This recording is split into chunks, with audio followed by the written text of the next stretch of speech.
E você, como é que foi? Como é que foi essa juventude sua? Conta pra mim.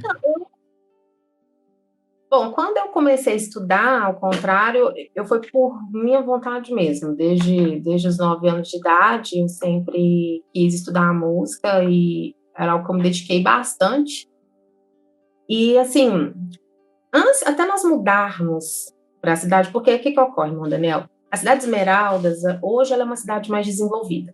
Mas nós podemos dizer que tem aquela mentalidade ainda da cidade do interior, aquela coisa mais tradicional, aquela família tradicional.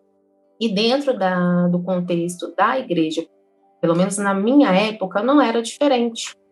Então, quando nós nos mudamos, eu já tive o primeiro choque ali, porque nós congregávamos com uma certa regularidade quando morávamos em Betim, mas lá a coisa foi uma coisa, um choque maior, porque a irmandade menor, né?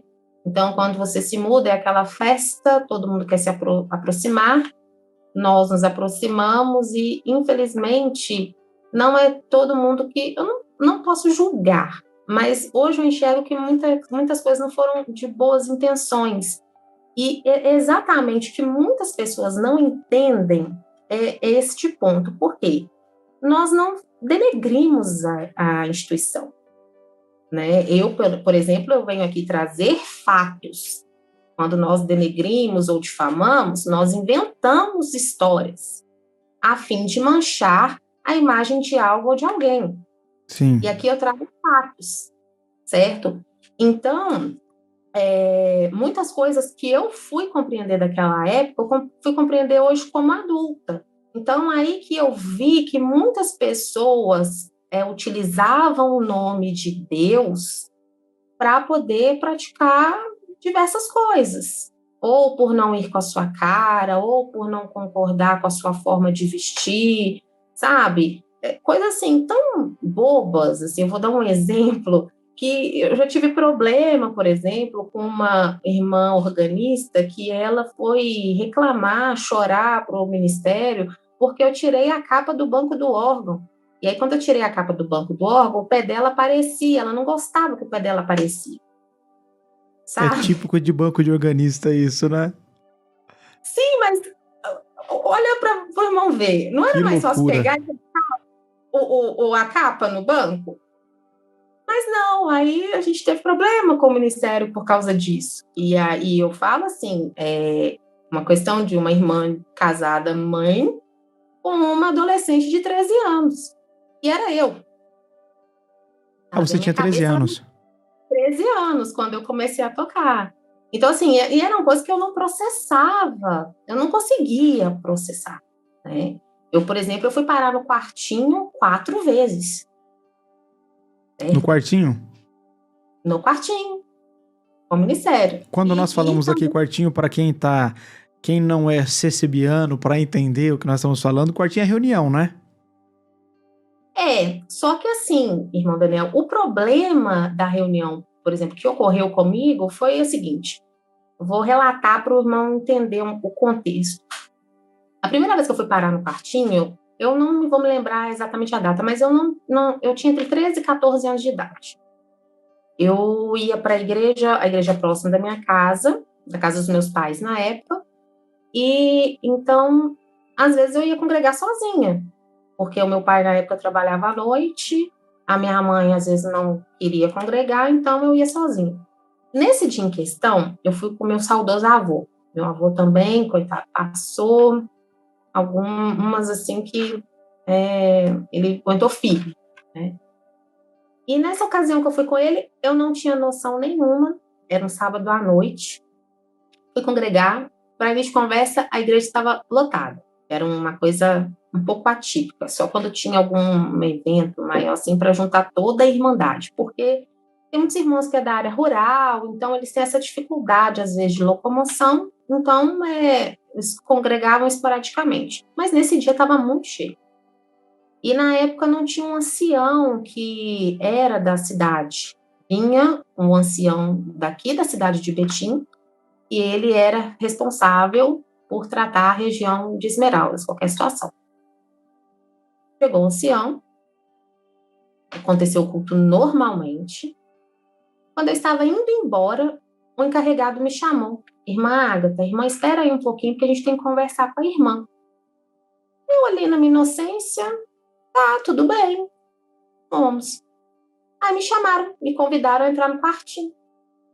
Quando eu chego no quartinho, irmão Daniel, está eu, vou voltar a lembrar, uma menor de idade, 13 nos seus anos. 13 anos, sozinha, com o cooperador do culto oficial, com o cooperador de jovens, com o encarregado e com o ancião. Isso sem ata, sem nada. Nem o seu avô não estava junto?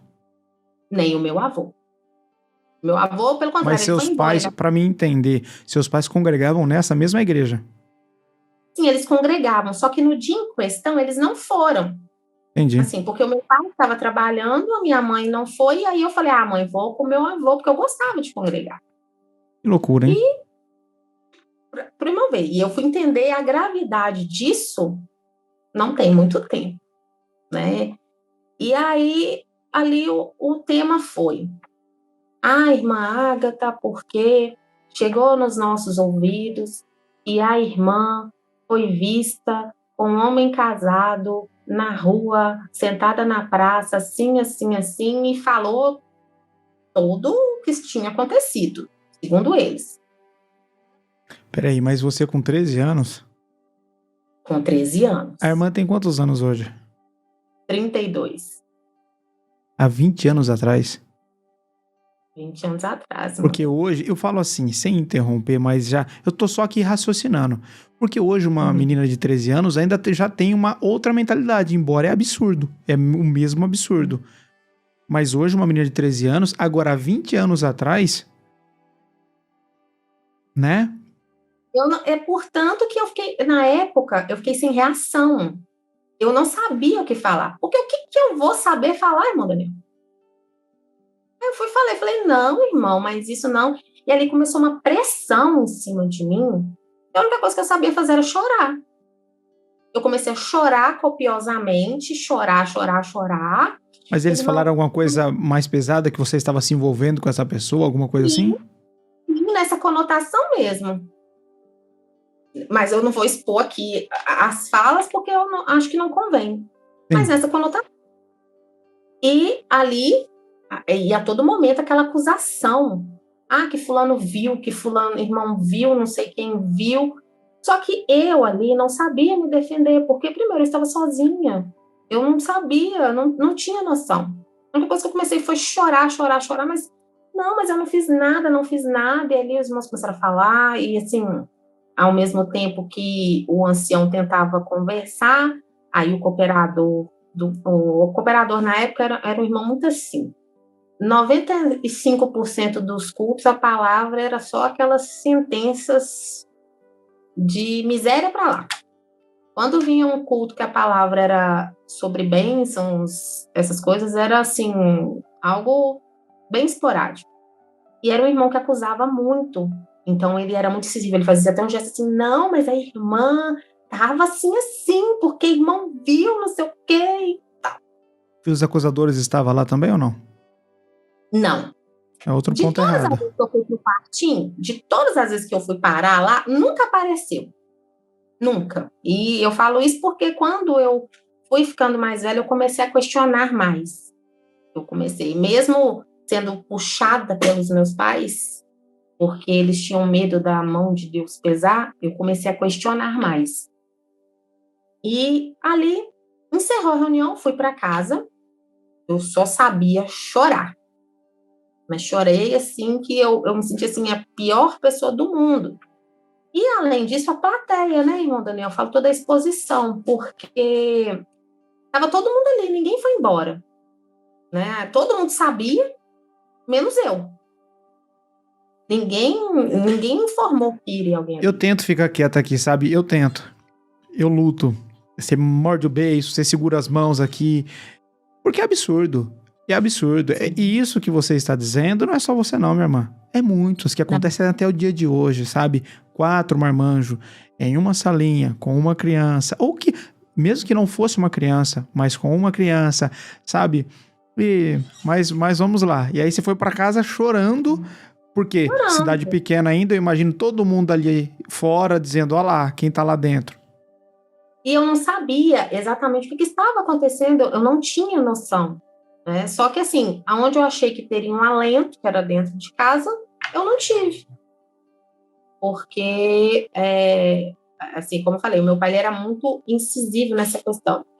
Só para voltar um pouco, não que eu não estou culpando meu pai por isso, sabe, irmão? Mas é porque ele era uma pessoa, antes de começar a gente mudar para Esmeraldas. Quando mudou para lá, a mentalidade dele, assim, ela mudou 360 graus.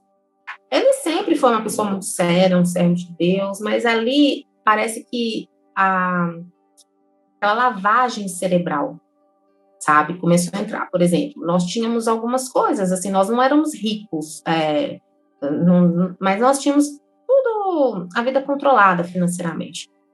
E ali os irmãos sempre pegando aquela questão da humildade, né? E o meu pai começou a se desfazer, ele começou a se desfazer das coisas. Ele começou a vender coisas. Por exemplo, um exemplo, minha mãe tinha um conjunto de geladeira e freezer, que era novo. Aí ele vendeu. Aí tinha um som que era de última geração. Ele vendeu. Porque Deus não tá nisso. Nós temos que andar de acordo com as coisas de Deus, né? Já teve caso, por exemplo, de eu andava, assim, gostava de andar arrumada e ir para a igreja, como as irmãs andam, né? E a gente não é diferente. Eu gostava de andar, então aí chegou o caso de uma irmã chegar para minha mãe e para meu pai e falar que era para eu andar mais humilde, porque o meu comportamento estava causando inveja na filha deles. E isso foi começando a entrar na cabeça dele. Entendeu? Então, assim, e tudo que acontecia externamente, ao invés dele ter aquele olhar que o problema estava do lado externo, ele tinha aquele olhar de que o problema era que aquilo estava acontecendo porque, de certa forma, eu estava fazendo algo que desagradasse a Deus e que, por exemplo, o inimigo estava na minha vida e por isso que aquilo estava acontecendo. Então, por isso que eu fui também crescendo com essa mentalidade. Eu ficava bitolada, sabe? Perguntando, nossa, por exemplo, eu gostava de ler, gostava de ir na biblioteca pública. Ler um livro é pecado, né? Não tinha que ser só a Bíblia. Era o sermão, um café, no almoço, na janta. Se eu, às vezes, não quisesse orar, não quisesse fazer alguma coisa, era porque estava levando algum mal para dentro de casa. E quando aconteceu esse fato da primeira vez de eu ir parar no quartinho, ele duvidou de mim, sabe? Ele colocou como, assim, mas se falou, o irmão não ia mentir. Nossa, Deus. Sabe? E ali eu me vi totalmente desamparada também. Mas como eu não entendia, eu continuei.